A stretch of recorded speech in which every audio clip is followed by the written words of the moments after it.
कृष्ण अष्टमी को श्री कृष्ण जन्माष्टमी कहते हैं क्योंकि ये दिन भगवान श्री कृष्ण का जन्म दिवस के रूप में मनाया जाता है। इस तिथि की घनघोर अंधेरी रात को रोहिणी नक्षत्र में मथुरा के कारागार में वासुदेव की पत्नी देवकी के गर्भ से भगवान श्री कृष्ण ने जन्म लिया था।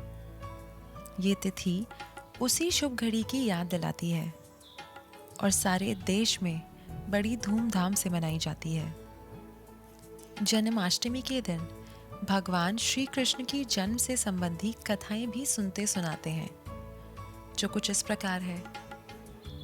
द्वापर युग में भोजवंशी राजा उग्रसेन मथुरा में राज्य करता था।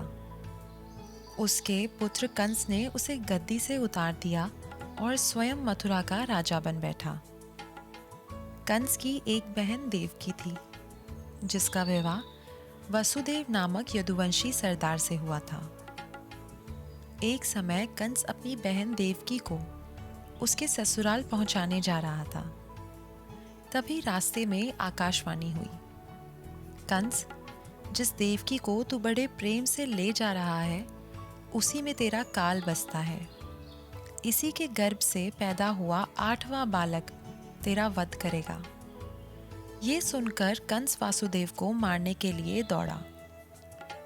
तब देवकी ने उससे विनयपूर्वक कहा, मेरे गर्भ से जो संतान होगी उसे मैं तुम्हारे सामने ला दूंगी। अपने बहनोई को मारने का क्या लाभ है। कंस ने देवकी की बात मान ली और मथुरा वापस चला आया। उसने वासुदेव और देवकी को कारागृह में डाल दिया। वासुदेव देवकी को एक एक करके 7 बच्चे हुए और 7 को जन्म लेते ही कंस ने मार डाला। अब 8वां बच्चा होने वाला था। कारागार में उन पर कड़े पहरे बिठा दिए गए।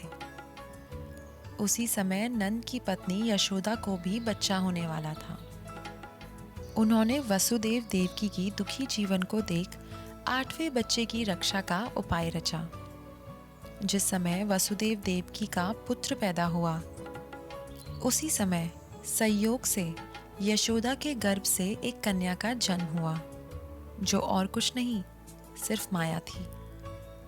जिस कोठरी में देवकी वसुदेव कैद थे, उसमें अचानक प्रकाश हुआ और उनके सामने शंख चक्र गदा पद धारण किए हुए चतुर्भुज भगवान प्रकट हुए। दोनों भगवानों के चरणों में गिर पड़े। तब भगवान ने उनसे कहा, अब मैं पुनः नवजात शिशु का रूप धारण कर लेता हूँ। तुम मुझे इसी समय अपने मित्र नंद के घर वृंदावन भेज जाओ और उनके यहाँ जो कन्या जन्मी है उसे लाकर कंस के हवाले कर दो। इस समय वातावरण अनुकूल नहीं है, फिर भी तुम चिंता ना करो। जागते हुए पहरेदार सो जाएंगे। कारागृह के फाटक अपने आप खुल जाएंगे और उफनती यमुना तुमको पार जाने का मार्ग दे देगी। उसी समय वासुदेव नवजात शिशु रूप श्री कृष्ण को सूप में रखकर कारागृह से निकल पड़े और अथाह यमुना को पार करके नंद जी के घर पहुंचे। वहां उन्होंने नवजात शिशु को यशोदा के साथ सुला दिया और कन्या को लेकर मथुरा आ गए।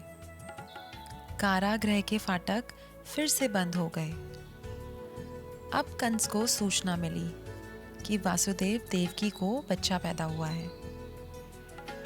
उसने बंदी गृह में जाकर देवकी के हाथ से नवजात कन्या को छीनकर पृथ्वी पर पटक देना चाहा, परंतु वो कन्या आकाश में उड़ गई और वहां से कहा, मूर्ख, मुझे मारने से क्या होगा।